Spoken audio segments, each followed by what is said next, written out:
بسم اللہ الرحمن الرحیم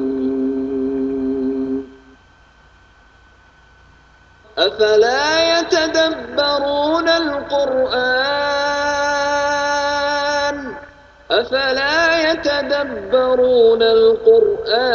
ام على قلوب اقفالها. السلام علیکم رحمۃ اللہ وبرکاتہ.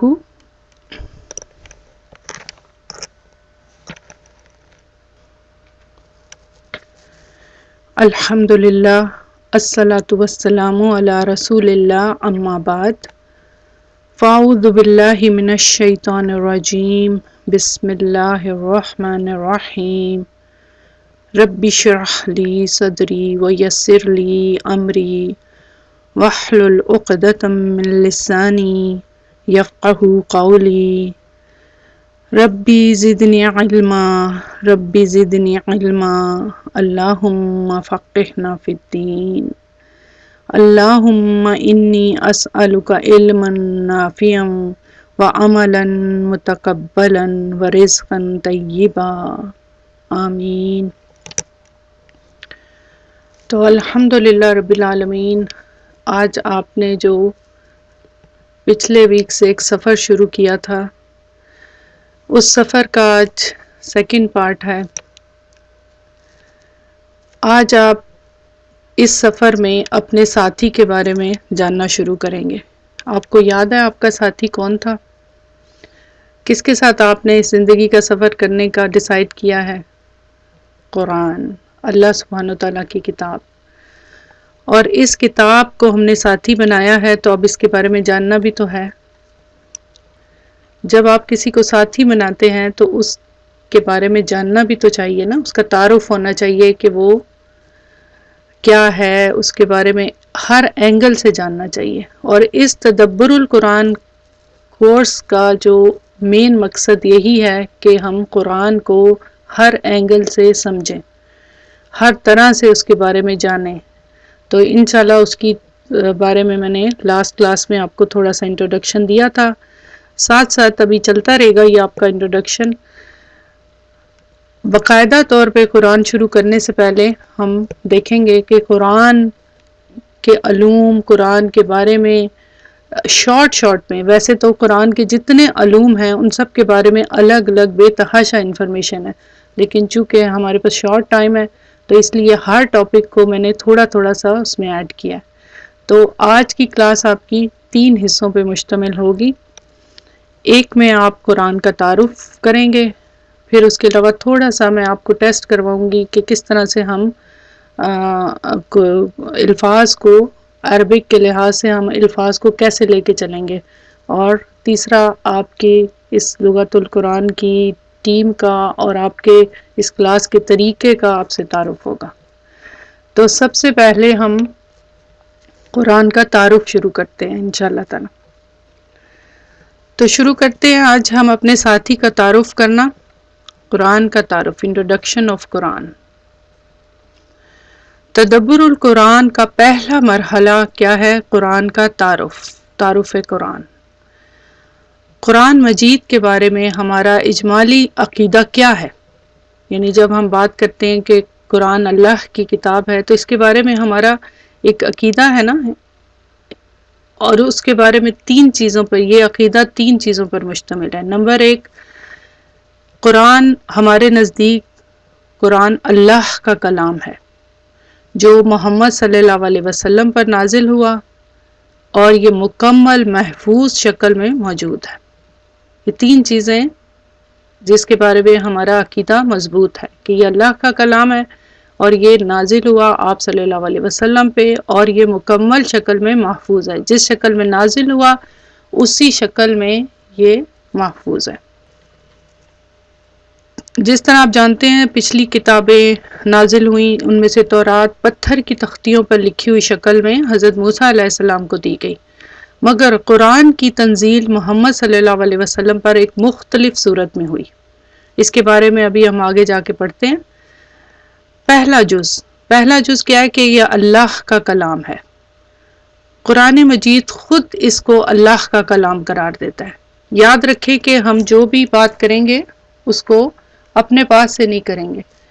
پہلی کوشش یہی ہوگی کہ ہم قرآن میں سے ہی اس کے بارے میں دلیل لیں اور پھر انشاءاللہ حدیث سے اور پھر اس کے علاوہ آگے مزید.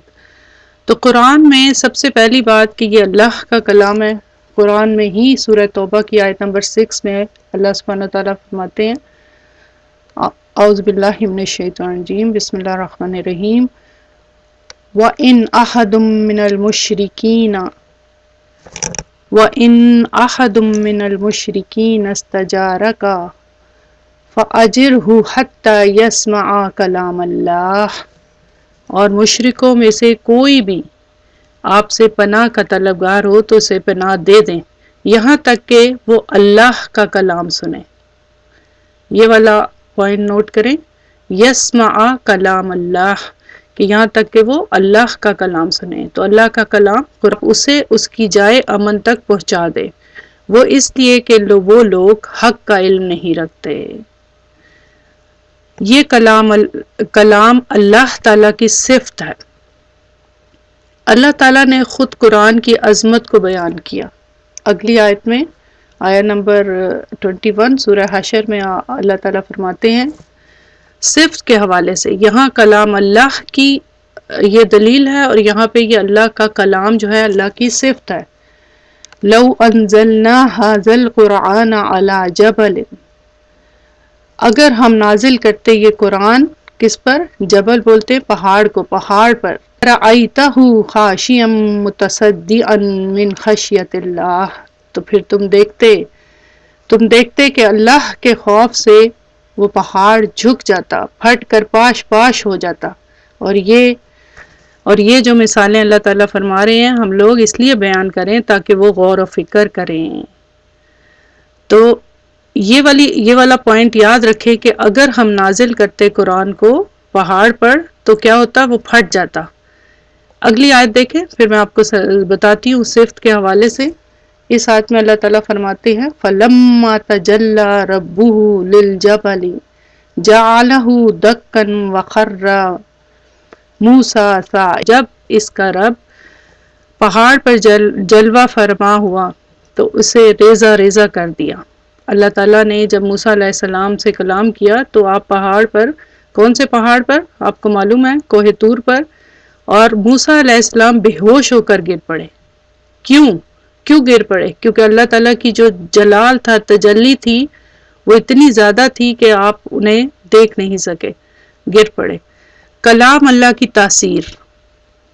حضرت موسیٰ علیہ السلام کے واقعے میں جب انہوں نے اللہ تعالیٰ کو دیکھنے کی خواہش ظاہر کی تو اللہ تعالیٰ نے اپنی تجلی کوہ نور پر ڈالی تو وہ ریزہ ریزہ ہو گیا. اس کی تجلی سے اس سے یہ بات سمجھ آتی ہے قرآن مجید اللہ کی صفت ہے. اسی لیے وہی تاثیر اس کلام میں بھی ہے. یعنی اوپر آپ نے دیکھا سورہ حشر کی آیت میں کہ جب اللہ تعالیٰ نے جو فرمایا لو انزلنا هذا القرآن على جبل، کہ تم اگر قرآن نازل کرتے ہم پہاڑ پر تو وہ پھٹ جاتا خوف سے.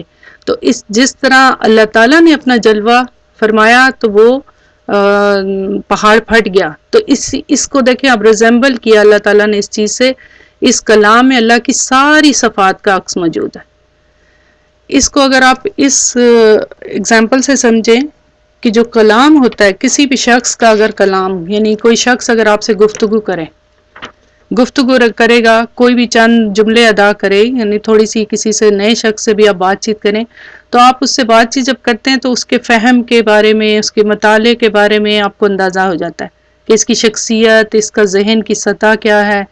مطلب جو کلام کرنے والا متکلم ہے اس کی شخصیت، اس کا کلام جو ہے اس کی شخصیت کی عکاسی کرتا ہے کہ وہ علمی اعتبار سے شخص کیا ہے، تہذیبی اعتبار سے کتنا کلچرڈ ہے. ایک حد تک اندازہ ہو جاتا ہے نا انسان کو. تو اسی طرح یہ جو کلام ہے اللہ سبحانہ وتعالیٰ کا، یہ اللہ تعالیٰ کی شخصیت کی عکاسی کر رہا ہے کہ اللہ تعالیٰ کی صفت ہے. کسی کی صفت کے بارے میں جان لیا جاتا ہے کہ یہ کلام اللہ کی صفت ہے، اس میں تمام اللہ کی صفات ہیں. تو اس لیے اس کو جب ہم پراپرلی پڑھیں گے تو انشاءاللہ تعالیٰ ہمیں ہمارے سامنے بہت ساری چیزیں آئیں گی جو ہم حیران ہو جائیں گے کہ ہم جانتے بھی نہیں۔ اگلا پوائنٹ یہ ہے کہ کلام الہی کا دوسرا پوائنٹ کیا ہے کہ اللہ کی ذات اور صفات دونوں قدیم ہیں۔ کلام الہی بھی قدیم ہے، ہمیشہ سے باقی زبانوں کے حروف جگہ جگہ بدل جاتے ہیں، مگر قرآن کی زبان ہماری زبانوں سے بہت اعلیٰ ہے۔ دیکھیں، آپ جانتے ہیں کہ پرانی انگلش کیا تھی، جو پہلے انگلش بولی جاتی تھی، اب جو انگلش ہے اس میں بہت زیادہ فرق ہے۔ اسی طرح ڈفرینٹ زبانیں، جتنی بھی زبانیں ہیں، پرانی زبانوں اور اب کی زبانوں میں بہت فرق ہے، لیکن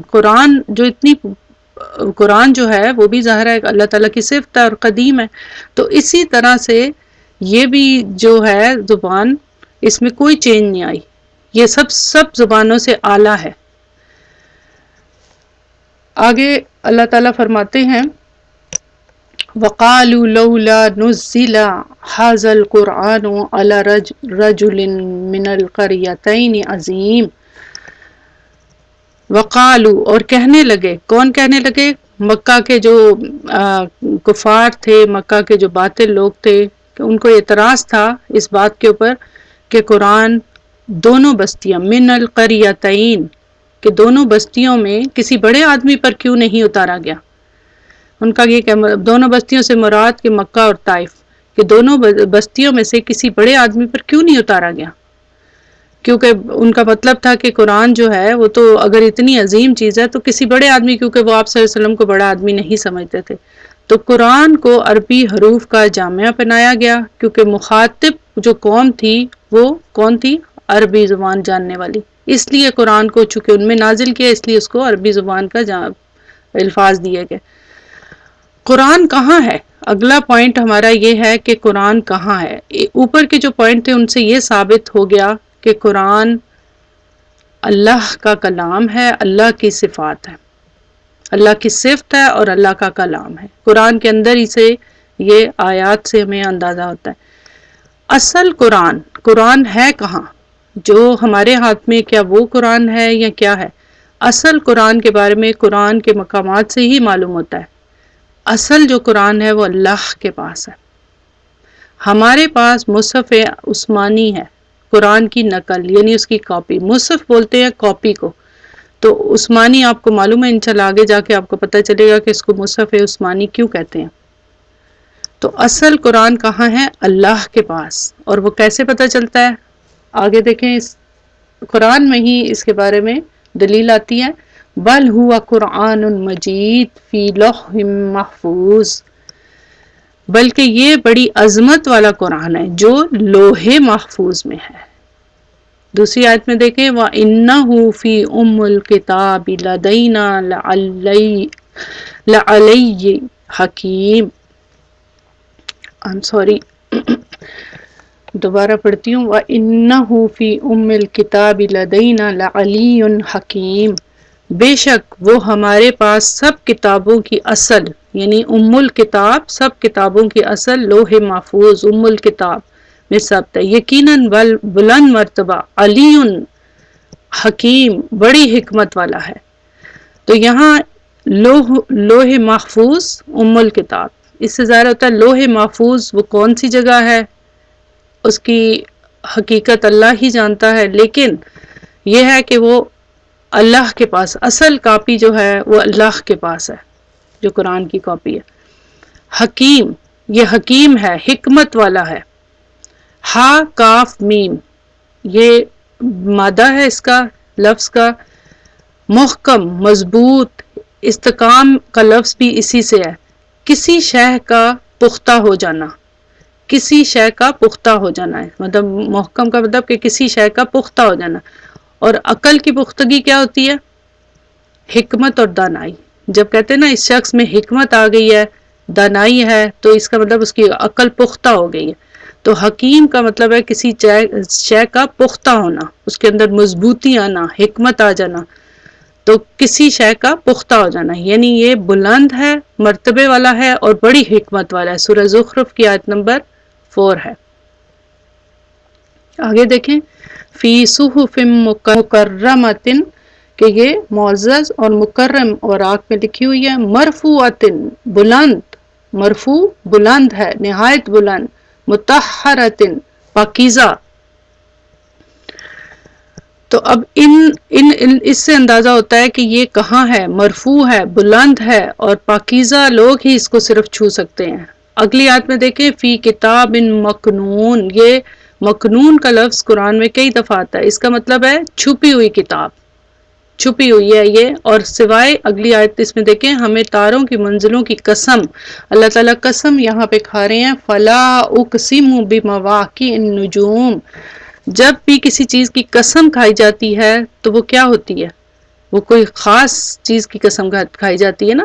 اور اللہ سبحانہ وتعالیٰ جب بھی قرآن میں کسی چیز کی قسم کھاتے ہیں تو وہ اس سے اس کی اہمیت کا اندازہ ہوتا ہے کہ وہ کتنی اہم ہے. ہمیں تاروں کی منزلوں کی قسم، اور اگر تم سمجھو تو بے شک یہ بہت بڑی قسم ہے. انشاءاللہ جب ان آیات کی آپ ایک ایک لفظ کی اس میں جائیں گے کہ اس کے اندر یہ لا جو ہے، ابھی تو آپ نے گرامر کے حساب سے چیزیں نہیں پڑھی نا، لا قسم اللو، کہ اس کے اندر کتنی تاکید ہے. جو ماشاءاللہ اسٹوڈنٹ جانتے ہیں ان کو پتہ ہوگا کہ اس آیت کے اندر کتنی زیادہ تاکید ایمفیسس کے الفاظ موجود ہیں. اور وہ کیسے پتہ چلتے ہیں، وہ صرف فیل کیے جا سکتے ہیں. انا کا لفظ ایمفیسس ڈال رہا ہے، لا یہاں پہ جو ہے وہ ایمفیسس ڈال رہا ہے. اس کے علاوہ بہت ساری چیزیں. تو یہ آیتیں تو ابھی تو فی الحال سمپل پڑھی جا رہی ہیں، سمپل سمجھی جا رہی ہیں. تو یہ جو ٹرانسلیشن ہے اس میں جو لفظ آ رہے ہیں، یہ قسم، بے شک، یہ سب کتنی دفعہ یہ بے شک کا لفظ لکھا ہے، یہ کہاں سے آیا؟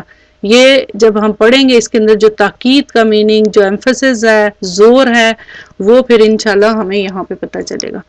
تو ہمیں تاروں کی منزلوں کی قسم، اور اگر تم سمجھو تو بے شک یہ بہت بڑی قسم ہے، بے شک یہ بڑی عظمت والا قرآن ہے. اور اس سے پہلے یہ لوح محفوظ میں لکھا ہوا ہے، اس کو پاک لوگ فرشتوں کے سوا کوئی نہیں چھوتا. لا یمسہ الا المطہرون، یعنی اس کو مس نہیں کرتا سوائے جو پاک فرشتے ہیں وہاں پہ. تو یہ چھپی ہوئی ایک کتاب ہے اور جو لوح محفوظ میں ہے. تو یہ وہ چیزیں ہیں جس سے معلوم ہوتا ہے کہ اصل قرآن کہاں ہے. کہاں ہے اصل قرآن؟ کچھ آپ کو سمجھ آئی؟ آپ بتائیں گے کہ آپ نے کیا یہاں سے اخذ کیا کہ کہاں ہے وہ اصل قرآن؟ لوح محفوظ میں، الکتاب میں.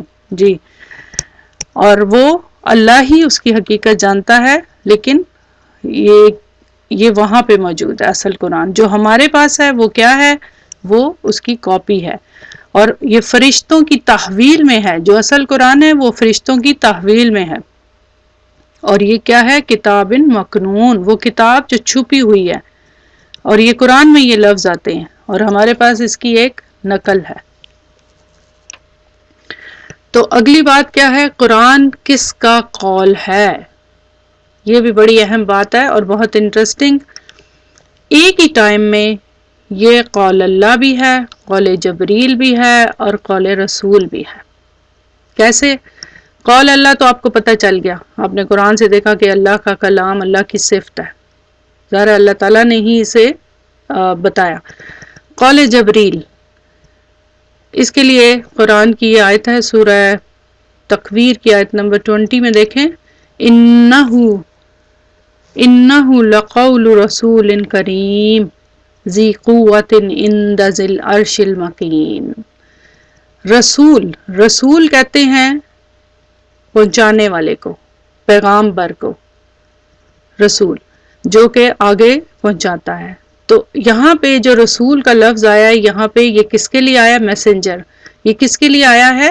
یہ حضرت جبرائیل علیہ السلام کے لیے آیا یہاں پہ، کہ یہ بے شک یہ قرآن فرشتہ اعلیٰ مقام. کون سا فرشتہ؟ حضرت جبرائیل علیہ السلام کی زبان کا پیغام ہے، جو صاحب قوت مالک عرش کے ہاں اونچے درجے والے ہیں. ذی قوت عند ذی العرش المکین. تو یہاں پہ رسول کا لفظ حضرت جبرائیل علیہ السلام، اللہ تعالیٰ نے حضرت جبرائیل علیہ السلام کو دیا اور آپ نے پھر آگے آپ صلی اللہ علیہ وسلم کی طرف لے کر آئے. قول رسول، انہ لقول رسول کریم، سیم آیت ہے دیکھیں، وما ہوا بقول شاعر قلیلا ما تؤمنون. یہاں رسول کا جو لفظ آیا ہے یہ ہمارے پیارے نبی صلی اللہ علیہ وسلم کے لیے آیا. رسول دونوں ہی جگہ پہ ایک ہی آئے تھے، آپ نوٹ کریں، لیکن یہاں پہ حضرت جبرائیل علیہ السلام کے لیے کہ وہ میسنجر تھے، اور یہاں پہ آپ صلی اللہ علیہ وسلم کے لیے. بے شک یہ قرآن بزرگی اور عظمت والے رسول صلی اللہ علیہ وسلم کا فرمان ہے، اور یہ کسی شاعر کا کلام نہیں، کیونکہ وہ آپ کو معلوم ہے کفار اس وقت الزام لگاتے تھے کہ یہ شاعر ہیں اور یہ آہستہ آہستہ سے شاعری کرتے ہیں، اسی لیے تھوڑا تھوڑا سا لے کر آتے ہیں اور یہ ہم تک پہنچاتے ہیں. تو یہ شاعر کا کلام نہیں ہے. انشاءاللہ اگلے ٹاپکس میں آپ کو یہ بھی بتاؤں گی کہ قرآن کیا ہے، کس شکل میں نازل ہوا ہے، شاعری میں کس طرح، تو اس میں آپ کو کافی زیادہ انفارمیشن ملے گی. تو یہ یہاں پہ کیا کہا کہ یہ شاعر کا کلام نہیں، مگر تم لوگ بہت ہی کم ایمان لاتے ہو. تو ان دو چیزوں سے ان باتوں سے کیا سمجھ آئی کہ ایک ہی ٹائم میں یہ قول اللہ ہے، حضرت جبرائیل علیہ السلام نے اللہ سبحانہ وتعالیٰ سے لیا، اور پھر حضرت جبرائیل علیہ السلام نے رسول صلی اللہ علیہ وسلم کو پڑھ کے سنایا. تو یہ پھر تینوں جگہ پہ ہو گیا، یعنی سٹیپ بائی سٹیپ یہ جب آپ تک پہنچا تو یہ قول رسول تھا آخر میں. اگلا پوائنٹ دیکھیں، وحی کی صورتیں. اب یہ کس طرح سے نازل ہوا، اس کا کیا طریقہ کار تھا. کسی بشر کی حیثیت نہیں کہ اللہ اس سے کلام کرے. کسی انسان جو عام انسان ہے اس کی حیثیت نہیں کہ اللہ اس سے کلام کرے. وحی کی 3 ہی صورتیں ہیں، وحی کی 3 صورتیں ہیں. پہلی صورت وحی کی کیا ہے؟ براہ راست وحی. اللہ تعالیٰ کسی فرشتے کے ذریعے براہ راست وحی کرتے ہیں، اس کا نام الہام ہے، اور الہام غیر نبی پر بھی ہو سکتا ہے. براہ راست وحی کا کیا مطلب ہے کہ الہام، اور الہام غیر نبی پر بھی ہو سکتا ہے. آپ صلی اللہ علیہ وسلم نے فرمایا ہر نبی کی امت میں محدث ہوتے ہیں جن سے اللہ کلام کرتے ہیں، اور میری امت کا محدث عمر رضی اللہ تعالیٰ عنہ ہے. محدث، یہ 2 لفظ آپ کے سامنے لکھے ہوئے ہیں، ان دونوں میں کیا فرق آپ کو نظر آ رہا ہے؟ محدث دونوں ایک ہی لگ رہے ہیں، کیا ڈفرنس ہے آپ کے خیال میں؟ نوٹ کر کے بتائیں مجھے، شاید آپ کو صحیح طرح نظر نہ آ رہا ہو. ایک کے اوپر فتحہ ہے، زبر ہے، اور دوسرے کے نیچے زیر ہے. باقی الفاظ سارے سیم ہیں. پہلے پہ فتحہ ہے دال کے اوپر محدث، اور دوسرے کے نیچے دال پہ زیر ہے. اس زبر اور زیر سے میننگ پلٹ جاتا ہے، فرق پڑ جاتا ہے. محدث جس سے بات کی جاتی ہے، ٹھیک ہے.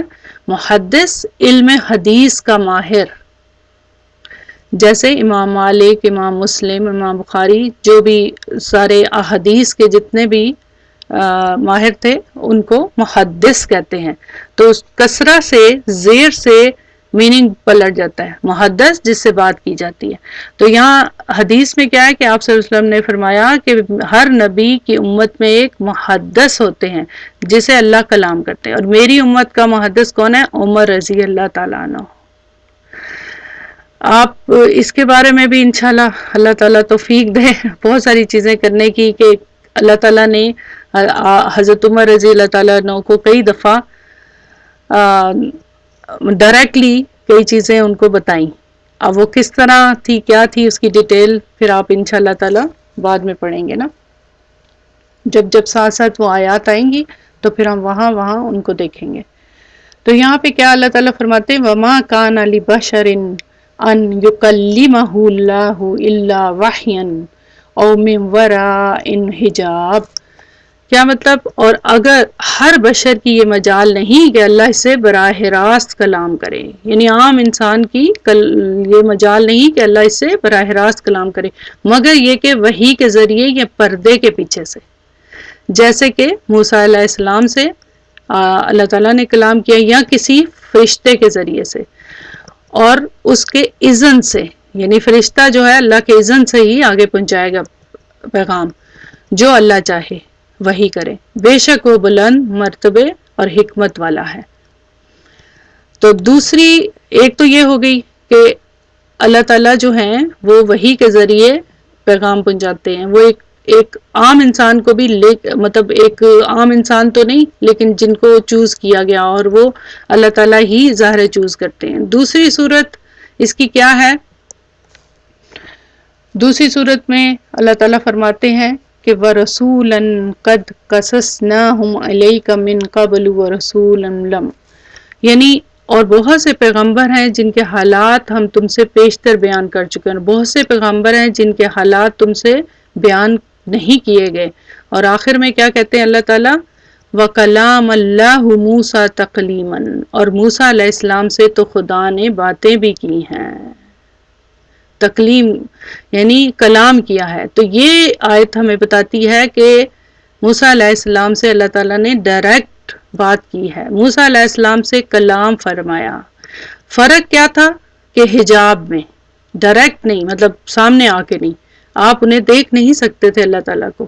جب آپ نے ریکویسٹ کی اللہ تعالیٰ سے کہ مجھے آپ اپنا جلوہ دکھائیں تو آپ کو معلوم ہے کہ پہاڑ ریزہ ریزہ ہو گیا ایک تجلی سے، لیکن آپ نے اللہ تعالیٰ نے موسیٰ علیہ السلام سے بات کی. تو یہاں پہ یہ بات نوٹ کرنے کی کہ اس دنیا میں ہمارے علم کے مطابق براہ راست کلام حضرت موسیٰ علیہ السلام سے ہوا، براہ راست کلام حضرت محمد صلی اللہ علیہ وسلم سے معراج کی شب ہوا، لیکن وہ 7ویں آسمان پہ تھا. ٹھیک ہے، معراج کی شب جب آپ صلی اللہ علیہ وسلم گئے تھے تو وہاں پہ اللہ تعالیٰ نے آپ سے کلام کیا اور وہ 7ویں آسمان پہ تھا. لیکن اس دنیا میں ہمارے علم کے مطابق براہ راست کلام حضرت موسیٰ علیہ السلام سے کوہ طور پر ہوا، جو ایک استثنائی شان یعنی ایکسیپشن ہے. یہ ان کی ایک خاص حضرت موسیٰ علیہ السلام کی بات ہے کہ ان کے ساتھ اللہ تعالیٰ نے کلام کیا. حضرت موسیٰ علیہ السلام کی یہ خاص مطلب ایکسیپشن ہے. تو اللہ تعالیٰ نے حضرت محمد صلی اللہ علیہ وسلم سے معراج کی شب 7ویں آسمان پہ کلام کیا اور حضرت موسیٰ علیہ السلام سے اس دنیا میں کوہ طور پہ کیا. تو یہ 2 صورتوں میں اللہ تعالیٰ، اس کے علاوہ باقی واللہ عالم اللہ جانتے. تیسری صورت، تو یہ 2 صورتیں ہوگی. تیسری صورت وحی کے ذریعے اللہ تعالیٰ کسی پیغامبر کو بھیجتے ہیں جو وحی کرتا ہے. پیغامبر یعنی فرشتہ. قرآن مجید اس تیسری شکل میں نازل ہوا، ٹھیک ہے، حضرت جبرائیل علیہ السلام کے ذریعے. تو آپ کو کیا سمجھ آئی کہ 3 طریقے ہیں وحی کے. ایک تو الہام کی شکل میں، جو کہ جیسے صحابہ میں سے حضرت عمر رضی اللہ تعالیٰ عنہ کے بارے میں آتا ہے.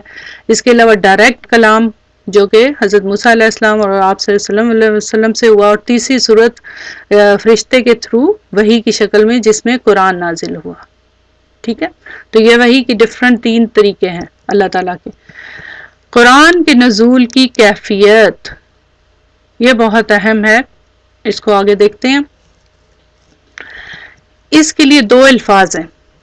اگلا ٹاپک کیا ہے کہ قرآن کے نزول کی کیفیات، یعنی قرآن کے نازل ہونے کی کیا طریقہ تھا. اس کے لیے 2 الفاظ ہیں، انزال اور تنزیل. یہ لفظ قرآن میں تو آپ پڑھتے ہی ہوں گے، انزال اور تنزیل. چونکہ آپ لوگ سب عربی زبان سے تعلق رکھنے والے لوگ ہیں، آپ لوگ گرامر اور لینگویج پڑھتے آ رہے ہیں، تو انزال اور تنزیل ان دونوں لفظوں کو اگر آپ غور کریں تو ان میں کامن کون سے الفاظ آپ کو نظر آ رہے ہیں. آپ خود سے غور کریں کہ انزال اور تنزیل میں نون، زائی اور لام، ٹھیک ہے، 3 حروف آپ کو نظر آ رہے ہیں اس میں، نون، زا اور لام. لغوی اعتبار سے نون، زا، لام سے ہے نزلہ ینزلو. یہ 2 الفاظ ہیں، نزلہ ینزلو فعل ہیں. کسی کا خود اترنا، اس کا کیا میننگ ہے؟ کسی کا خود اترنا، نازل ہونا، یعنی جیسے کوئی کسی جگہ سے اتر رہا ہے یعنی خود اتر رہا ہے. نزلہ ینزلو اسی مادہ سے یعنی اسی روٹ ورڈ سے نون زا لا سے دوسرے الفاظ ہیں انزلہ ینزلو، کسی کا کسی شے کو اتارنا. ٹھیک ہے، یعنی ایک تو ہے کسی کا خود اترنا، لیکن کسی کا خود کسی چیز کو لے کر اترنا، ساتھ کسی چیز کو بھی لے کے اترنا. تو یہ 2 قسم کے الفاظ ہیں اس میں نا. اب نزلہ کا مطلب ہے نزلہ ینزلو کہ کسی کا خود اترنا، ٹھیک ہے نا. نزلہ ینزلو، یہ پوائنٹ غور کیجئے گا. اگر اسی لفظ کے ساتھ نزلہ کے ساتھ بھی لگا دیا جائے، حرف بھی آپ کو معلوم ہے نا، جیسے بسم اللہ میں بھی استعمال کرتے ہیں، تو اگر نزلہ کے بعد بھی کا لفظ آ جائے تو بھی اس کا معنی اتارنے کا ہو جائے گا. بات سمجھ آئی کہ اگر نزلہ کا مطلب ہے کسی کا خود اترنا، انزلہ کا مطلب ہے کسی چیز کو لے کر اترنا، لیکن اگر نزلہ کے ساتھ بھی لگ جائے اوکے تو پھر اس کا میننگ انزلہ کا ہو جاتا ہے، یعنی کسی چیز کو لے کر اترنا. ٹھیک ہے، تو اس کے لیے آپ کے سامنے یہ آگے اگزامپل ہے آیت میں، نزل بہ الروح الامین. یہ آیت آپ کے سامنے ہے، نزل بہ الروح الامین. کیا مطلب کہ اس کو امانت دار فرشتہ لے کر اترا، بہی اس کے ساتھ نازل ہوا. کون نازل ہوا؟ اس کے ساتھ امانت دار روح الامین جبرائیل علیہ السلام کو بولتے ہیں.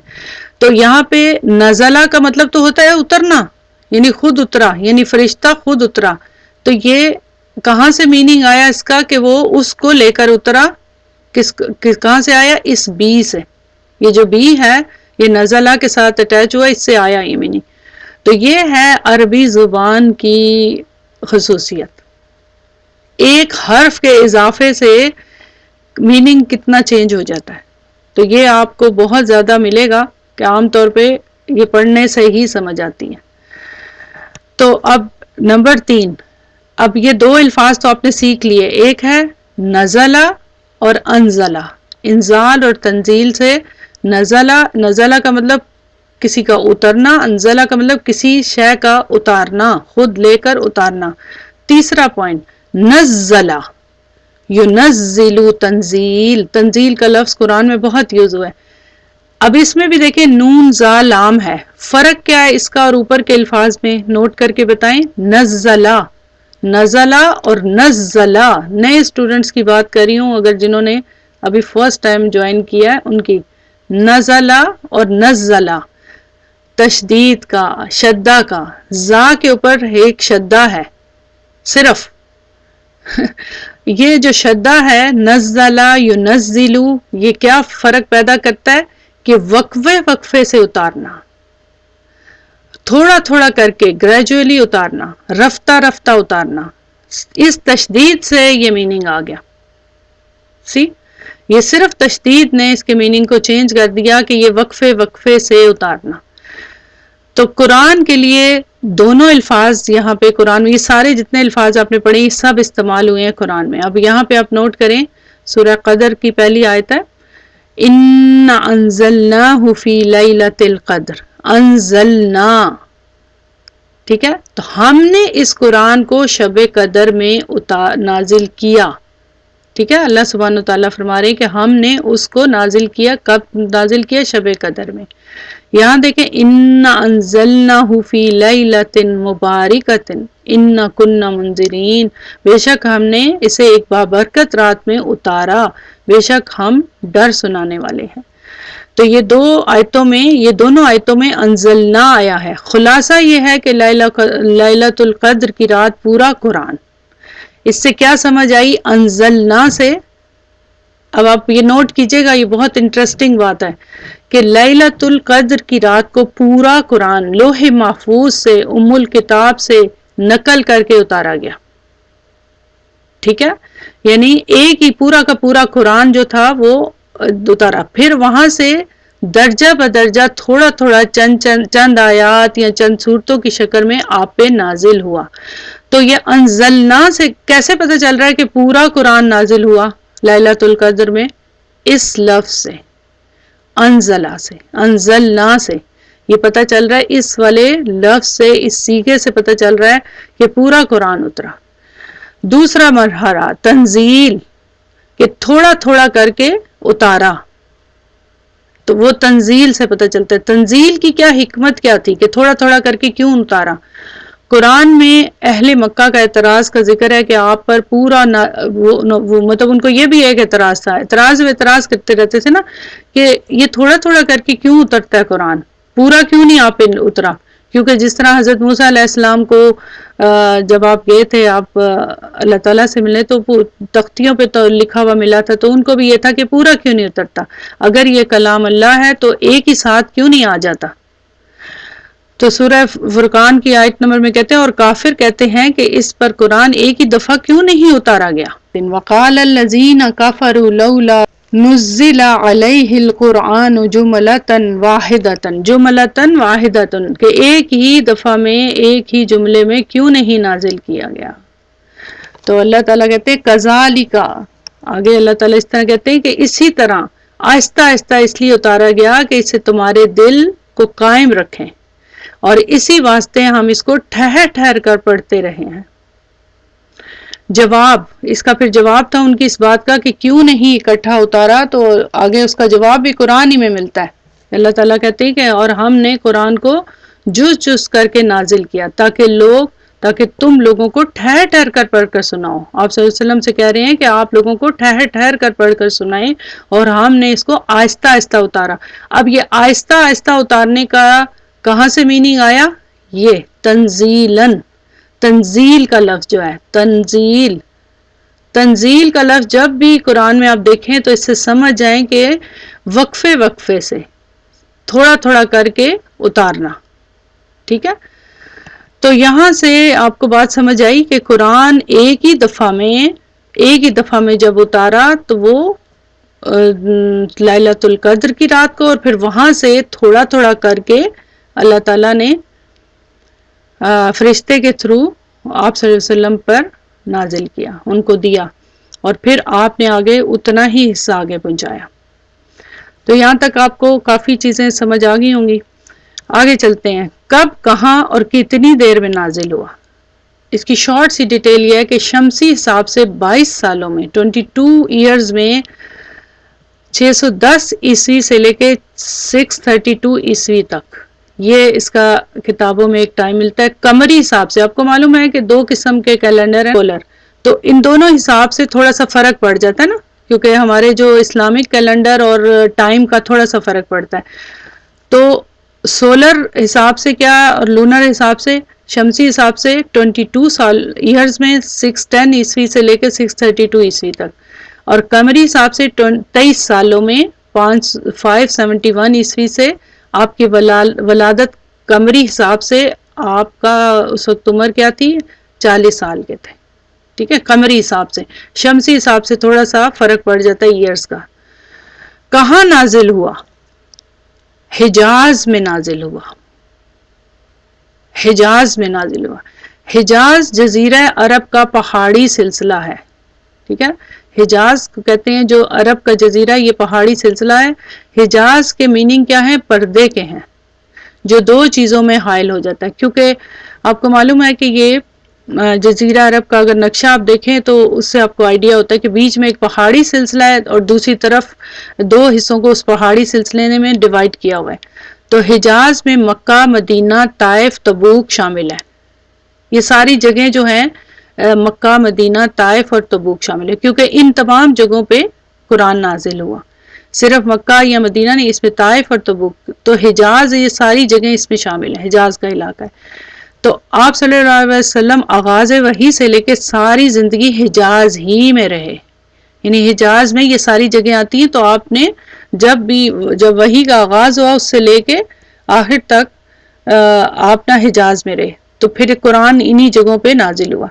اب اس کی انشاءاللہ باقی ڈیٹیل ہم جب آیات قرآن کی صورتوں کو پڑھیں گے تو وہاں پہ دیکھیں گے مکی اور مدنی صورتوں کے بارے میں، لیکن ہجرت سے پہلے جو قرآن نازل ہوا وہ مکی، اور ہجرت کے بعد جو نازل ہوا وہ مدنی تھا، ٹھیک ہے، چاہے آپ وہ جنگ میں تھے یا جہاں بھی تھے ادھر سے مطلب ہٹ کے تھے، لیکن ہجرت سے تعلق ہے اس کا قرآن کے نازل ہونے کا۔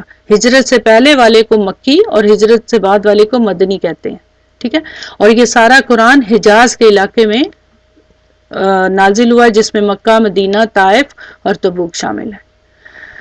تو یہ بات اس کے نازل ہونے کی آگئی۔ اب آخری بات کیا ہے؟ محفوظیت۔ آخری بات یہ ہے کہ یہ اس کا قرآن کو محفوظ کرنا۔ قرآن کریم دنیا کی واحد بک ہے، واحد بک ہے جو اپنی اصل پر موجود ہے، اور اس کی گواہی قرآن میں ہی موجود ہے ان تمام آیات میں۔ ذالک الکتاب لا ریب فیہ ھدی للمتقین، وہ عظیم کتاب ہے جس میں کوئی شک نہیں، یہ پرہیزگاروں کے لیے ہدایت ہے۔ شک تو تبھی ہوتا ہے نا کہ آپ کو ہو کہ اچھا اس کے اندر کوئی چینجز آ گئی ہیں۔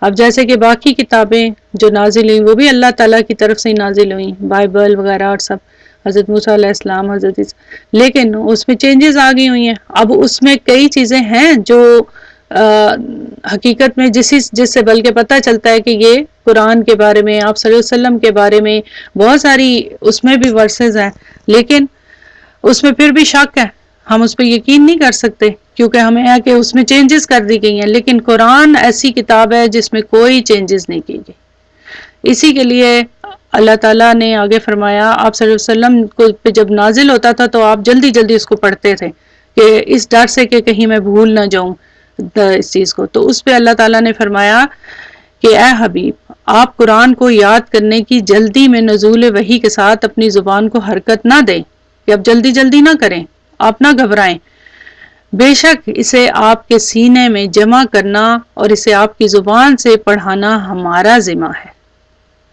یعنی جو اصل شکل میں اس کو جمع کرنا ہے، اس کی حفاظت کرنا ہے، وہ ہمارا ذمہ ہے۔ آپ نہ پریشان ہو کہ آپ بھول جائیں گے اور پھر اس میں کوئی مکس اپ ہو جائے گا یا کچھ رہ جائے گا، تو آپ نہ گھبرائیں، یہ ہمارا کام ہے، یہ ہم آپ کے سینے میں اس کو جمع کریں گے نا۔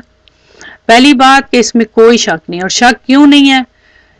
اس لا کے بارے میں جب آپ پڑھیں گے نا، اس لا کو بولتے ہیں لا نفی جنس، ہر جنس کی نفی کرنے والا، تو پھر آپ کو اس بات کو سمجھ آئے گی کہ اور ریب کا لفظ بھی آپ کو بتائے گا کہ شک کی کتنی قسمیں ہوتی ہیں، اور یہ ریب کس والی قسم سے تعلق رکھتا ہے۔ شک کی ڈفرنٹ اقسام ہوتی ہے نا، ویسے بھی عام زندگی میں بھی شک ڈفرنٹ طرح کا ہوتا ہے، تو لیکن یہ جو عربی کے لفظ ہے نا، جو لغت ہے، یہ آپ کو بتائے گی کہ یہاں پہ شک کس قسم کا، اور یہ لا پھر اس کو مزید کیسے ایکسپلین کرے گا۔ اور دوسرا یہ کہ اللہ تعالیٰ نے خود ہی کہا کہ ان علینا جمعہ و قرآنہ، کہ اس کو ہم خود ہی جمع کریں گے اور آپ کو پڑھانے کی ذمہ داری بھی ہماری ہے نا۔ آگے اللہ تعالیٰ نے فرمایا باطل اس قرآن کے پاس نہ اس کے سامنے سے آ سکتا ہے اور نہ ہی اس کے پیچھے سے۔ یہ آیت ہے خاص طور پہ جو اس بات کی گواہی دیتی ہے کہ جو بھی اگر اس میں کوشش، آپ کو معلوم ہے کئی لوگوں نے کوشش کی اس کو چینج کرنے کی نا، تو اللہ تعالیٰ نے خود ہی کہہ دیا لا یأتیہ الباطل من بین یدیہ ولا من خلفہ تنزیل من حکیم حمید، کہ نہیں آ سکتا باطل اس کے آگے سے، پیچھے سے، سامنے سے، کہیں سے بھی، یہ بڑی حکمت والی، بڑی حمد والی ہماری طرف سے اتارا ہوا ہے۔ اب بتائیں یہاں پہ تنزیل کا لفظ جو ہے یہ آپ کو کیا بتا رہے ہیں یہاں پہ، جو ابھی تھوڑا تھوڑا آپ نے پڑھا، یہ کیا اس سے کیا سمجھ آئی؟ یہاں ہے نا کہ بڑی حمد والا کی طرف سے اتارا گیا ہے، اللہ کی طرف سے، یعنی آہستہ آہستہ اتارا گیا، تھوڑا تھوڑا اتارا گیا۔ یہ تنزیل کا لفظ جو بتا رہا ہے کہ گریجولی اتارا گیا، سلولی، ٹھیک ہے۔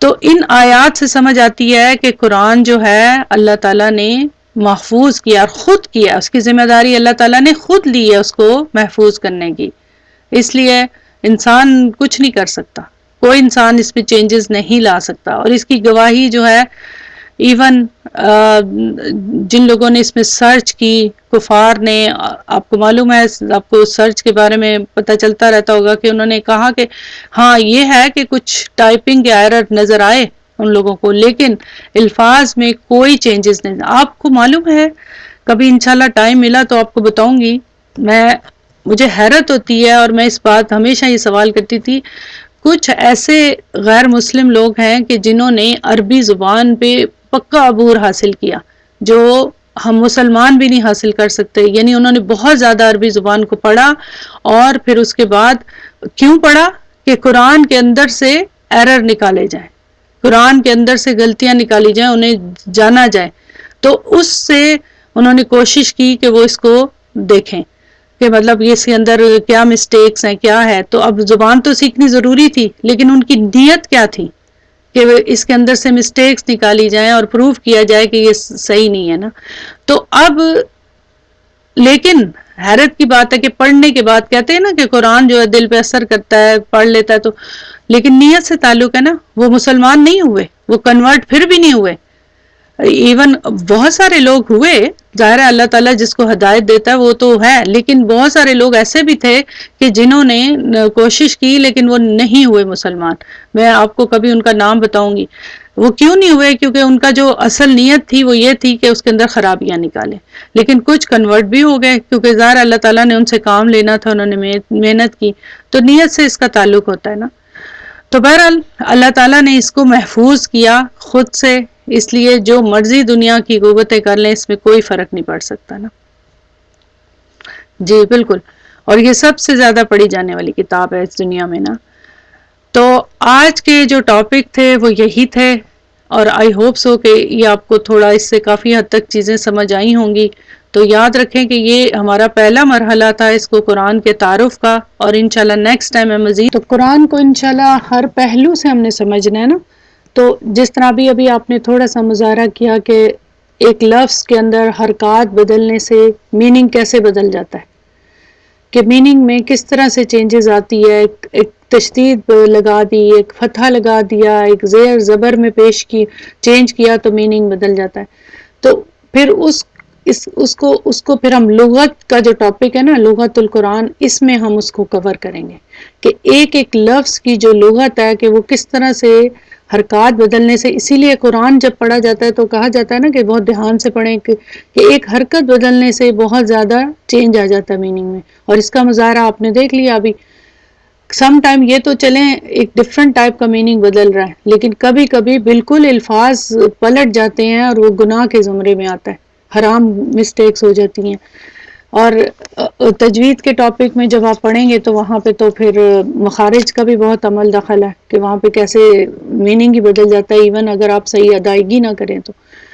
پھر اس کے بعد یہ جو چیز ہوگی لغت قرآن، یہ ہمیں انڈرسٹینڈنگ پیدا کرے گی، ٹھیک ہے، ان الفاظ کی انڈرسٹینڈنگ پیدا کرے گی، ایک ایک لفظ کی لغت، اور یہ ہم پھر اسی طرح کریں گے. اس کے بعد اعراب. اعراب کس کو کہتے ہیں آپ میں سے بہت سارے اسٹوڈنٹس کو نہیں معلوم ہوگا. تو اعراب شارٹ میں آپ کو بتاتی ہوں. اگر میں یہ لکھوں محمدن، تو یہ دال جو ہے، دال اس کے اوپر جو حرکت ہے اس کو اعراب بولتے ہیں. یہ اعراب ہے، یہ مطلب یہ حرکات جو ہیں اس کو اعراب بولتے ہیں. اب محمدن، محمدن، محمدن ڈفرینٹ ٹائپ کی یہ آپ پڑھتے ہیں نا قرآن میں، ڈفرینٹ ٹائپ کی، اور صورتوں میں، دعاؤں میں کبھی دال کے اوپر فتح آ جاتا ہے، زبر آ جاتا ہے، کبھی زیر آ جاتا ہے. تو یہ جو چینجز ہیں اعراب کی، یہ میننگ نہیں بدلتی. دیکھیں اگر محمد دن ہے تو محمد ہی رہے گا نا میننگ نام کا. محمد دن آ جائے تو بھی محمد ہی میننگ رہے گا، اور محمد دن ہوگا تب بھی محمد ہی رہے گا. لیکن اس سے لفظ کی پوزیشن بدل جاتی ہے. لاسٹ لیٹر کی جب حرکت بدلتی ہے نا تو اس سے اس کی پوزیشن بدل جاتی ہے. ٹھیک ہے، یہ انشاءاللہ تعالیٰ پھر ہم ڈیٹیل سے پڑھیں گے. اب پوزیشن بدلنا بھی تو میننگ میں تبدیلی کا باعث ہو جاتا ہے نا. حرکت سے بالکل ہی میننگ بدل جاتا ہے، اور اس سے پوزیشن بدلتی ہے تو اس سے بھی میننگ چینج ہوتا ہے. تو یہ دونوں علم بہت امپورٹنٹ ہے، بہت امپورٹنٹ ہے. ہم روز قرآن کی تلاوت کرتے ہیں، سیکھتے ہیں، لیکن اگر ان چیزوں کا علم نہیں ہوتا تو کتنی زیادہ مسٹیکس کر رہے ہوتے ہیں نا. تو اجر کی جگہ ہم غلطی کر رہے ہوتے ہیں تو گناہ بھی پا سکتے ہیں. تو اگر کوئی کہے کہ بھئی مجھے تو پتہ ہی نہیں، تو پتہ ہونا چاہیے نا. اللہ تعالیٰ نے اتنا دماغ دیا ہر انسان کو، تو اس کا علم اس کو حاصل کرنا چاہیے، تاکہ جب تک انڈرسٹینڈنگ نہیں ہوگی تو تب تک وہ کس طرح سے صحیح کام کرے گا. اور یہ ہر انسان پہ فرض ہے کہ اتنا کم از کم سمجھے جتنا کہ غلطی کے امکان سے بچے. صرف قرآن کو ہاتھ لگانا یا چومنا یا اس کو رکھنا اور ایون پڑھنا وہ انف نہیں ہے، اس کو سمجھنا، اور سمجھنے کے لیے پھر تمام علوم کو حاصل کرنا بھی ضروری ہے. بے شک ایڈوانس لیول پہ نہ بھی کریں، بیسک چیزیں آنی چاہیے. ترجمے تک پہنچنے سے پہلے یہ چیزیں جاننی ضروری ہیں.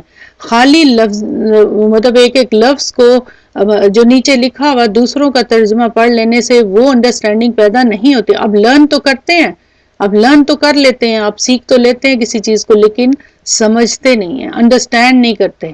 وہ چینجز آپ کو سمجھ نہیں آتی کہ ان سے کیا فرق پڑ گیا. تو یہ ضروری ہے.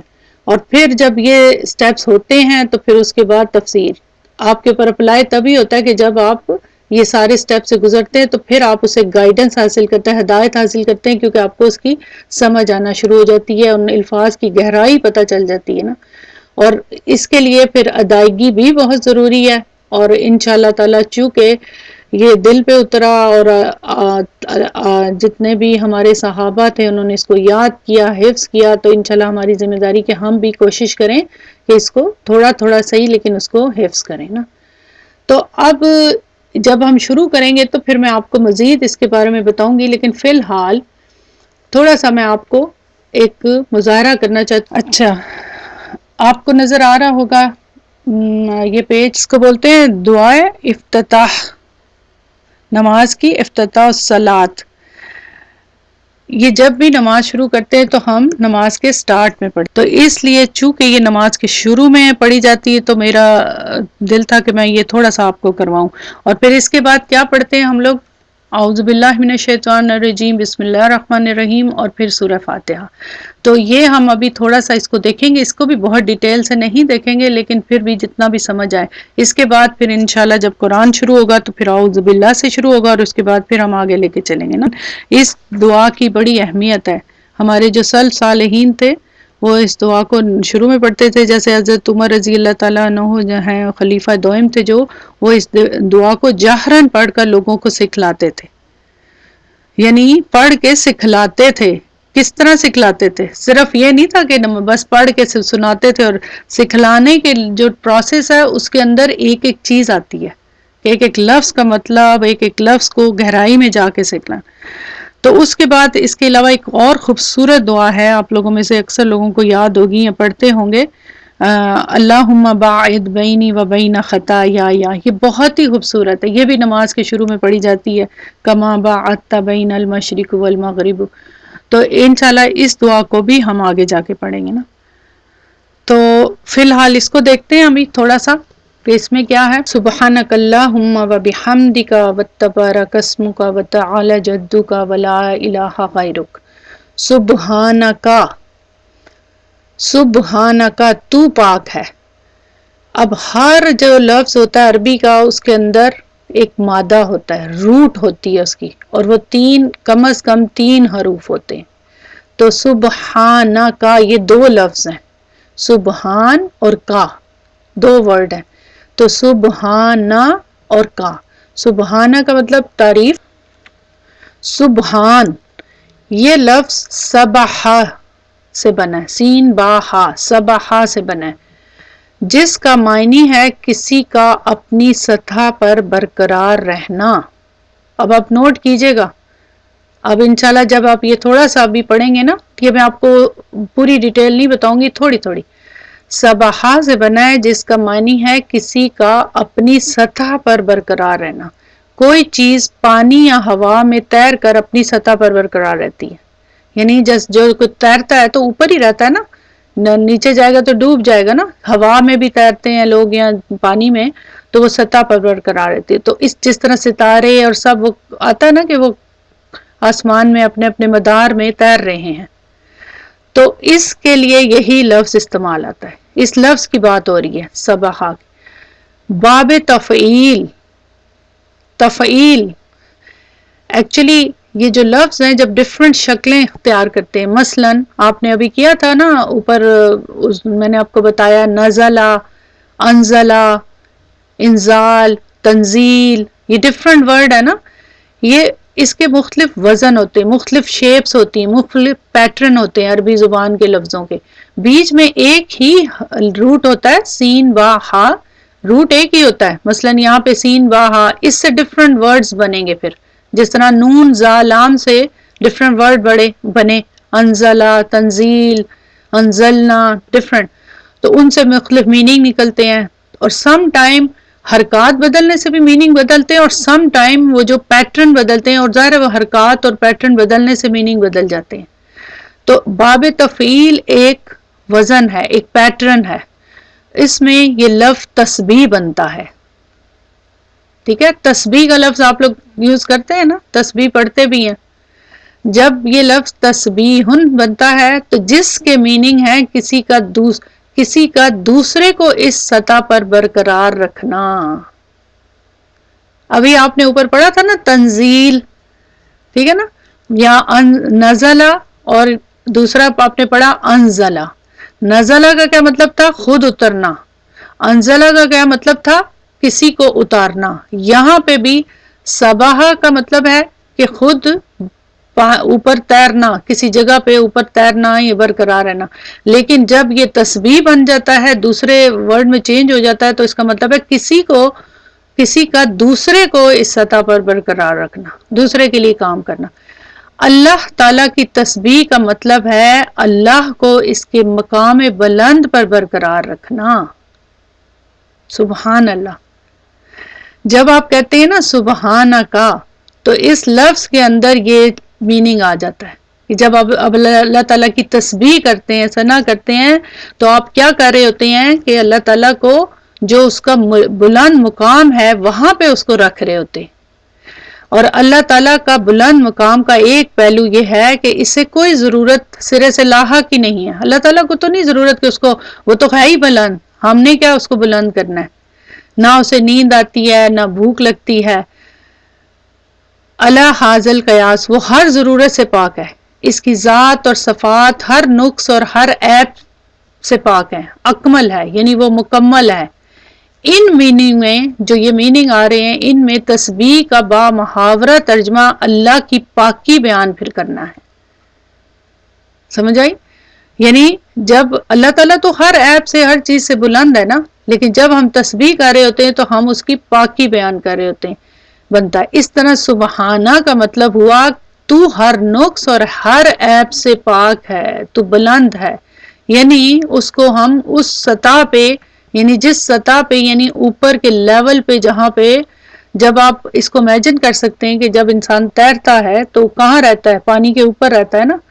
تو اس سطح پہ، بلند مقام پہ اللہ تعالیٰ کو ہم رکھتے ہیں اور اس کی تسبیح بیان کر رہے ہوتے ہیں. تو جب ہم یہ کہتے ہیں سبحانہ کا لفظ، اس کے علاوہ اس میں اور بھی باتیں ہیں. اب کا جو ہے، کا کیا ہے؟ آپ میں سے کچھ کوئی بتائے گا یہ کا کیا مطلب ہے؟ سبحان کا مطلب تو ہو گیا نا کہ تسبیح بیان کرنا. کا مطلب ہم تیری تو پاک ہے، ہم کہہ رہے ہیں تو پاک ہے، ٹھیک ہے نا. اب کا جو ہے ایک پروناؤن ہے، ضمیر ہے. یعنی جیسے ہم کسی کو کہہ رہے ہیں تو، مخاطب کرتے ہیں نا آپ کسی کو، جب آپ بات کرتے ہیں تو اس کا مطلب ہے کہ وہ کہاں ہے، وہ جس کو آپ کہہ رہے ہیں کہ تو پاک ہے، وہ کہاں ہے؟ وہ حاضر ہے، وہ ہمارے سامنے ہے. جب کسی انسان سے ہم بات کر رہے ہیں کہ آپ یہ ہیں، آپ یہ ہیں، تم نے یہ کیا، تو وہ کوئی یہ تو نہیں ہے کہ وہ دوسرے روم میں ہے یا کہیں ہے، وہ آپ کے سامنے ہے، سامنے آپ اس سے بات کریں، سیکنڈ پرسن ہے. تو یہاں پہ اللہ تعالیٰ سے اب جب مخاطب ہے، اس کا مطلب ہے وہ آپ کے سامنے ہے، لیکن فزیکلی نہیں، اپنے علم کے اعتبار سے. وہ یہ انشاءاللہ ٹاپک پھر ہم اس میں عقیدے میں اس کو کور کریں گے کہ وہ کس طرح آپ کے سامنے ہے. یہ عقیدے میں انشاءاللہ کور ہوگا. اسی لیے میں آپ سے کہتی ہوں نا کہ یہ کلاس اور عقیدے کی کلاس دونوں لیں، کیونکہ یہ قرآن کے ساتھ یہ پڑھنا بہت ضروری ہے. بہرحال تو کا کی ضمیر کو آپ سمجھ لیں، یہ ایک پروناؤن ہے جو کہ آپ کو بتاتا ہے کہ کوئی جس سے آپ مخاطب ہیں وہ آپ کے سامنے ہے، تو اس سے آپ بات کریں. تو اللہ تعالیٰ سے آپ کہہ رہی ہیں تو پاک ہے. اب اس سے پہلے ایک جملہ ہے جو لکھا ہوا نہیں ہے، ٹھیک ہے. یہ اب جب ہم قرآن کا انالیسس کریں گے تو وہاں میں یہ بتاؤں گی وہ کیا جملہ ہے. میں اردو میں بتاتی ہوں کہ میں پاکی بیان کرتی ہوں، تو پاک ہے، ٹھیک ہے. وہ ایک جملہ جو ہے جو کہ فعل اور فاعل ہے، وہاں پہ وہ محذوف ہے، اور یہ سبحانہ مصدر ہے. جو لوگ عربی جانتے ہیں ان کو پتا ہوگا کہ سبحانہ مصدر ہے، اوکے. اور اس سے پہلے ایک فعل ہے، تو انشاءاللہ تعالی وہ پھر ہم وہاں پڑھیں گے. تو یہ بات تھوڑا سا یہ اس لفظ کا میننگ آپ کو سمجھ آ گیا. پھر ہے اللہم، اے اللہ. جب ہم کہہ رہے ہیں اے اللہ، تو پھر اے کس کو کہتے ہیں؟ یا اللہ یا اے اللہ کس کو کہتے ہیں؟ اللہم کا مطلب ہے یا اللہ. یہ دونوں ایک ہی میننگ میں آتے ہیں، یا اللہ. جب ہم یا اللہ کہہ رہے ہیں تو اس کا مطلب کیا ہوا؟ پریزنٹ، جو سامنے ہے وہ اسی کو آپ پکارے نا، او اللہ، ٹھیک ہے نا. جو پریزنٹ ہے اور وہی بات آ جاتی ہے کہ اللہ تعالیٰ کے لیے جب پریزنٹ کا لفظ یوز کرتے ہیں تو وہ اپنے علم کے اعتبار سے پریزنٹ ہے. تو یا اللہ جب ہم کہہ رہے ہیں تو وہ موجود ہے، ٹھیک ہے، وہ آپ کے سامنے ہے، تو تب آپ کہہ رہے ہیں. تو اللہم بھی یا اللہ کے میننگ میں یہ کس طرح اللہم لفظ بنا اللہ اور اس کے ساتھ ہم لگ کے، یہ بھی انشاءاللہ ہم عربی کی کلاس میں پڑھیں گے. آگے چلتے ہیں. وَبِحَمْدِكَ وَتَّبَارَكَ اسْمُكَ، واو کا مطلب ہے اور کے میننگ میں ہے یہاں پہ بِحَمْدِكَ. یہاں کتنے لفظ آپ کو لگ رہے ہیں بِحَمْدِكَ؟ اندازاً بتا سکتے ہیں آپ لوگ؟ 3. کیا بی، پھر آگے بتائیں، آپ سب بتائیں. بی، حمد اور کا. ٹھیک، کا تو آپ کو پہچان ہوگی. کا کیا مطلب ہے؟ یو، آپ. ٹھیک ہے نا، اللہ تعالیٰ کو مخاطب کیا جا رہا ہے. حمد کا لفظ آپ لوگ پڑھتے رہتے ہیں، اور بی جو ہے یہ بھی حرف ہے جس کے بارے میں ابھی بھی میں نے آپ کو بتایا تھا. حمد لفظ، حمد میں تعریف اور شکر دونوں کا مفہوم شامل ہے. ٹھیک ہے، حمد جب کہتے ہیں نا، جب ہم حمد کا لفظ استعمال کرتے ہیں تو اس میں تعریف اور شکر، اللہ تعالیٰ کی جب تعریف کی جاتی ہے تو حمد پڑھی جاتی ہے. آپ صلی اللہ علیہ وسلم کی تعریف کرنی ہو تو نعت پڑھتے ہیں نا. تو حمد جو ہے یہ اللہ تعالیٰ کی تعریف کے، لیکن تعریف کے ساتھ ساتھ دوسرا میننگ شکر بھی ہے. یہ ہے لغت. یہ جو چیز میں آپ کو بتا رہی ہوں نا، یہ لغت کا میں آپ کو بتا رہی ہوں. ابھی جسٹ آج آپ کو لغت کا اندازہ ہوگا کہ لغت میں کیا چیزیں آتی ہیں. آدمی تعریف اس چیز کی کرتا ہے جو اچھی اور خوبصورت ہو. مثلا کسی خوبصورت تصویر کی تعریف کرنا، اور آدمی جب آپ تعریف کرتے ہیں کسی چیز کی تو آپ کے منہ سے خود ہی نکلتا ہے نا سبحان اللہ. اور آدمی شکر اس چیز کا ادا کرتا ہے جس سے اس کو فائدہ پہنچ رہا ہو. تبھی تو شکر کہتا ہے نا انسان، جب فائدہ پہنچتا ہے نا. ٹھیک ہے، تو عام زندگی کی بات کریں جس سے اس کو فائدہ پہنچ. جب تعریف اور شکر اکٹھے ہو جائیں، ایک جگہ ہو جائیں، تو ایک ہی جذبہ ڈھل جاتا ہے اور اس کو کہتے ہیں حمد. تعریف اور شکر دونوں چیزیں جب ایک جگہ آ جاتی ہیں تو اس کو بولتے ہیں حمد. ایک سلیم الفطرت انسان، اچھی فطرت والا انسان جو ہے، جب اس کائنات کی تخلیق اور اس کا نظام اور توازن پر غور کرتا ہے تو بے ساختہ اس کے اندر کائنات کے خالق اللہ سبحانہ وتعالیٰ، اس یونیورس کا جو کریٹر ہے، کے لیے تعریف کا جذبہ اترتا ہے. پھر جب اسے احساس ہوتا ہے کہ چاند، سورج، ہوا، بادل، غرض کائنات کا ہر ذرہ، اس یونیورس کا ہر ایک مالیکول، ایک ایٹم، کچھ بھی جو ہر ذرہ اس کی ضرورت کے باہم رسانی اور اس کی ہی خدمت میں لگا ہوا ہے. یعنی ساری دنیا کی چیزیں جو ہیں وہ اس کی خدمت میں لگی ہوئی ہیں. اور تو اس کے دل کی گہرائیوں میں جذبہ شکر ابلتا ہے. اسی طرح تعریف اور شکر جب اکٹھے ہو جاتے ہیں تو وہ حمد بن جاتی ہے.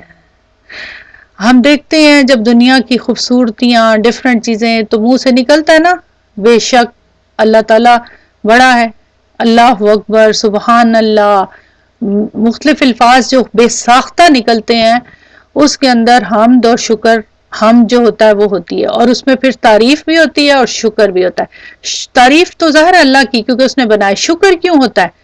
کیونکہ اس نے ہمارے لیے بنایا. اللہ تعالیٰ نے ہمیں دیا وہ سب کچھ، ہمارے لیے یہ سب خوبصورتیاں، یہ چیزیں سب ہم یوز کر رہے ہیں نا، انسان کے لیے بنائی، تو اس سے پھر شکر تو ادا کرنا چاہیے دیکھ کے. تو یہ حمد کا جو لفظ ہے اس میں ابھی بہت کچھ ہے، اور ابھی اس لفظ کے اندر بہت کچھ ہے، لیکن یہ ہلکا سا میں نے آپ کو بتا دیا. ٹھیک ہے، حمد کے تو ہم کیا کہتے ہیں کہ وابی حمدی کا، جب ہم یہ کہہ رہے ہوتے ہیں تو اس کا ہم کہتے ہیں تیری تعریف کے ساتھ. یعنی تعریف جو کر رہے ہیں تیری ساتھ، بی کا مطلب ہے ساتھ، کہ ہم تیرا شکر ادا کرتے ہیں تیری تعریف کے ساتھ. تو یہ جب ہم یہ کہہ رہے ہوتے ہیں تو اس کا مطلب اس میں اللہ کی تعریف بھی ہو رہی ہے اور شکر بھی ہے، دونوں چیزیں شامل ہیں. واو پھر اور کے میننگ میں تبارکا، برکت والا ہے. باراکا، اس کے اندر جو مین ورڈ ہے باراکا. برکت کا لفظ ہم عام زندگی میں بہت زیادہ استعمال کرتے ہیں. ہر چیز میں خیر اور شر دونوں ہوتے ہیں. برکت سے کیا مراد ہے ہلکا سا جان لیں. ہر چیز میں خیر بھی ہوتی ہے، شر بھی ہوتی ہے. مثلا اب آپ کمپیوٹر پہ کلاس لے رہے ہیں، قرآن پڑھ رہے ہیں، یہ کیا ہے؟ خیر ہے نا. جو لوگ کمپیوٹر کو غلط استعمال کر رہے ہیں اور بھی غلط چیزوں کے لیے، وہ شر ہے. ہر چیز، دنیا کی ہر چیز میں سے خیر اور شر آپ کو نکلے گا. کسی چیز میں برکت دینے کا مطلب ہے اس کے خیر کو اجاگر کر کے اس کے شر کو دبانا۔ اب ضرورت اس بات کی ہے کہ نماز کی ابتدا میں ہم صرف ان الفاظ کو دہرائیں نہیں، یہ جو لفظ دیے ہوئے ان کو صرف نہیں دہرائیں، بلکہ ان ورڈز کے پورے جذبات کے ساتھ ان کو سمجھ کے اور دل کی گہرائیوں سے بولیں۔ مثلا کہ جب ہم کہیں حمد کا لفظ تو واقعی ہمارے دل کے اندر شکر اور اللہ کی تعریف ہو۔ جب ہم کہیں سبحان کا لفظ سبحان کا، تو پھر اس سبحان کا مطلب کیا ہے کہ اس کو اللہ تعالیٰ کو اس مقام پہ اس مرتبے پہ رکھ کے اس کی پاکی بیان کریں، وہ ہمارے اندر جذب ہو۔ وہ تو کیسے جذب ہوگا؟ جب ہم اللہ تعالیٰ کو پہچانیں گے، اور انشاءاللہ عقیدے کی کلاس میں ہم اللہ تعالیٰ کی پہچان کریں گے۔ وَتَعَالَى جدو کا، اور عالیشان ہے، اعلیٰ، اعلیٰ کا لفظ ہم استعمال کریں، یہ بڑی اعلیٰ چیز ہے، عام طور پہ استعمال کرتے ہیں نا۔ وَتَعَالَى یہ خاص الفاظ میں ڈھلا ہوا ہے، عین لام واو، اس میں واو آپ کو نظر نہیں آ رہا، واو تو ہے اور کے میننگ میں نا، تعالی کے اندر واو نہیں آپ کو نظر آ رہا، دراصل وہ چینج ہوا ہے۔ یہ انشاءاللہ یہ بھی علم پڑھیں گے نا، اس کے اندر جو روٹ ہے تعالی کا، عین اور لام تو آپ کو نظر آ رہا ہے نا، عین اور لام، یہ جو واو ہے یہ چینج ہوا ہے، ٹھیک ہے، واو چینج ہوا ہے، تو یہ انشاءاللہ پھر ہم بعد میں پڑھیں گے۔ تعالی، اعلیٰ کا مطلب عالیشان، جدو کا تیرا فیض، جیم دال دال، جدو دال ڈبل ہے نا، کا کی ضمیر آپ سمجھ گئے، یہ دو لفظ ہیں، ٹھیک ہے، کا کی ضمیر اللہ تعالیٰ کو آپ کہہ رہے ہیں۔ یہاں پہ دیکھیں اعلیٰ کا لفظ تو انشاءاللہ ہم بعد میں دیکھیں گے۔ جدو، الجدو ایک کثیر المعنی لفظ ہے، عربی زبان کے جو الفاظ ہیں کچھ اگر آپ ان کو کھولیں تو ایک ہی لفظ کے اوپر کہ اتنے صفحے لکھے گئے ہیں کہ اس کے اتنے میننگ ہیں ڈفرنٹ جگہوں پہ کہ آپ پریشان ہو جائیں گے۔ جدو کا لفظ فیض الہی پر بھی بولا جاتا ہے، اس کے معنی عظمت کے ہیں، ٹھیک ہے۔ دینوی لذتیں جو دنیاوی لذتیں جو اللہ تعالیٰ انسان کو بخشتا ہے، یعنی دنیا میں جو آپ کو سہولتیں دیتا ہے اللہ تعالیٰ، جو فیسلٹیز اور چیزیں دیتا ہے بخشتا ہے، اس پر بھی جد کا لفظ بولا جاتا ہے۔ اسی طرح اس کے معنی خوش بختی اور خوش نصیبی کے بھی ہیں، اس جدو کے لفظ میں خوش بختی اور خوش نصیبی کے گھوم پھر کے وہیں جاتے ہیں، یہ میننگ تھوڑا تھوڑا سا فرق ہوتا ہے ان میں استعمال میں، لیکن بیسک میننگ کی طرف ہی جاتے ہیں۔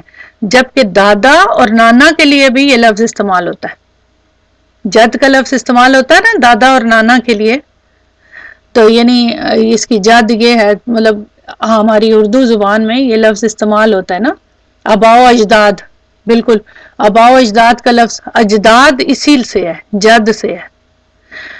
اب یہ اس کا کس طرح دادا نانا آباء و اجداد کا تعلق ہے ان میننگ سے، جب اس لفظ کو ہم مزید ڈیٹیل پڑھیں گے تو پھر ہمیں سمجھ آئے گی۔ تو اللہ تعالیٰ کے لیے جب ہم استعمال کرتے ہیں تو اس کا مطلب ہے تعالی جدو کا میں لفظ جدو فیضان الہی، عظمت الہی کے میننگ میں آتا ہے، کہ اللہ تعالیٰ کی عظمت، اس کی بڑائی اور اس کے میننگ میں آتا ہے نا، کہ اس سے یہ فیض حاصل کرنا اس کی عظمت کو، کہ تو بہت اعلیٰ ہے اور تو بہت وہ ہے نا بزرگی۔ ولا الہ غیرک، واو پھر وہی آ گیا اور کے میننگ میں، یہ لا جو ہے اس لا کو بولتے ہیں لا نفی جنس۔ اس سے پہلے الہ کو میں بتا دوں پھر میں اس لا کے بارے میں بتاؤں گی۔ الہ، غور کیجئے، نماز کے بالکل ابتدا میں ہم یہ اعتراف اور اقرار کرتے ہیں کہ تیرے سوا کوئی نہیں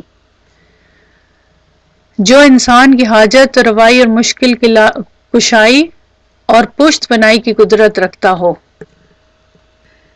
مشکل کشائی یعنی اللہ تعالیٰ جو ہے وہی تمام مشکلیں آسان کرنے والا ہے نا، اسی سے حاجتیں، یعنی جتنے بھی ہمارے دعائیں حاجتیں ہوتی ہیں اسی سے ہم مانگتے ہیں نا۔ اور پشت بنائی کا مطلب کہ وہ ہر طرح سے ہمارے آگے پیچھے سے ہماری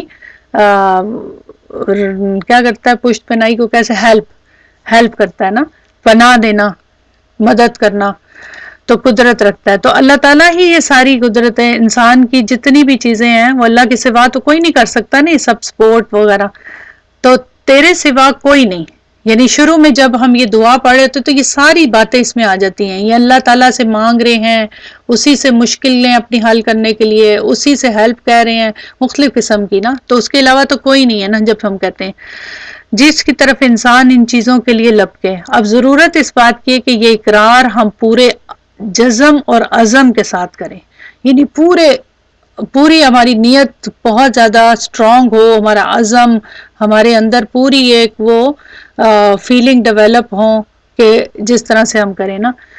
تو بار بار ایسا کرنے کے بعد یہ ممکن ہوگا کہ روزمرہ عملی زندگی میں اپنے عمل سے بھی ہم یہ ثابت کر سکیں گے کہ لا الہ الا اللہ, اللہ کے سوا کوئی نہیں ہے. صرف یہ کہہ دینا نہیں ہے, یہ ڈٹرمینیشن ہمارے میں کیسے آئے گی جب ہم واقعی اس کو جانیں گے اللہ تعالیٰ کو. تو لا الہ الا اللہ جو لفظ ہے, کلمہ ہے, یہ الفاظ یہ بہت پاورفل ہے. اس کو ہم پڑھیں گے اور اس کے بارے میں ہم اس کے بارے میں ایک پوری بک ہے وہ اس کو ہم کریں گا. اس دعا میں ابھی میں نے آپ کو یوں سمجھیں کہ ہلکا سا تعارف کروایا ہے, ہلکا سا تعارف کروایا ہے. اس کی بہت ڈیٹیل ہے کہ ایک لفظ کے اندر بہت زیادہ گہرائی ہے.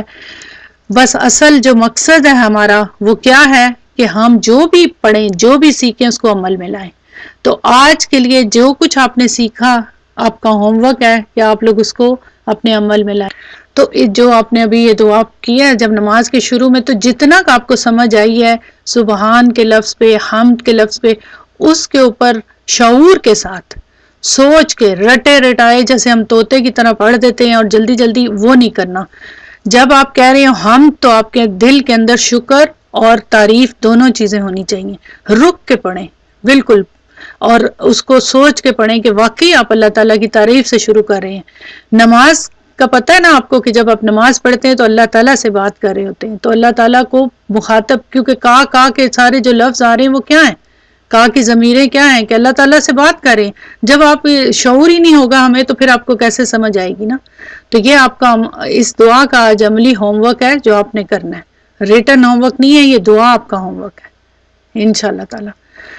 تو دعا کے ساتھ ختم کرتی ہوں کلاس کو. تو انشاءاللہ تعالیٰ اگلی کلاس میں اور مزید انفارمیشن کے ساتھ, مزید خوبصورت چیزوں کے ساتھ ملیں گے. اور اللہ تعالیٰ آپ کے لیے آسانی کرے, میرے لیے آسانی کرے. بہت بہت دعا کریں, کیونکہ یہ جب اس راستے پہ انسان چلتا ہے تو بہت ہرڈلز آتی ہیں, بہت ہرڈلز. آپ کو صرف آپ نے اندازہ کیا کہ یہ جو کلاس میں جتنا آپ نے پڑھا ہے آپ نے یہی کرنا ہے. اس کے علاوہ آپ کو میں کوئی ہوم ورک نہیں دوں گی, عملی ہوم ورک دوں گی, لیکن وہ بھی انشاءاللہ اس کو بھی ہم پریکٹیکلی کریں گے اور اس کو بھی ہم شیئر کریں گے. ٹھیک ہے انشاءاللہ تعالیٰ. اب ٹیوزڈے کی کلاس میں آنا نہ بھولیے گا, اس میں آپ لوگوں کو مزید بہت معلومات ہوگی اور بہت زیادہ یہ جو کانسیپٹس ہیں وہاں کلیئر ہوں گے, کیونکہ شیخ مسعود جو ہیں وہ بہت ہی قابل ٹیچر ہیں اور وہ آپ کو بہت ساری چیزیں بتائیں گے. ٹھیک ہے چلیں, آپ میں سے جو بھی مزید اگر رجسٹریشن کروانا چاہتا ہے تو جلدی سے کروا لے تاکہ وہ پراپرلی ہر چیز کو آرگنائز. ربنا آتنا فی الدنیا حسنۃ وفی الآخرۃ حسنۃ وقنا عذاب النار. سبحانک اللہم وبحمدک, اشہد ان لا الہ الا انت, استغفرک واتوب الیک. السلام علیکم ورحمۃ اللہ وبرکاتہ.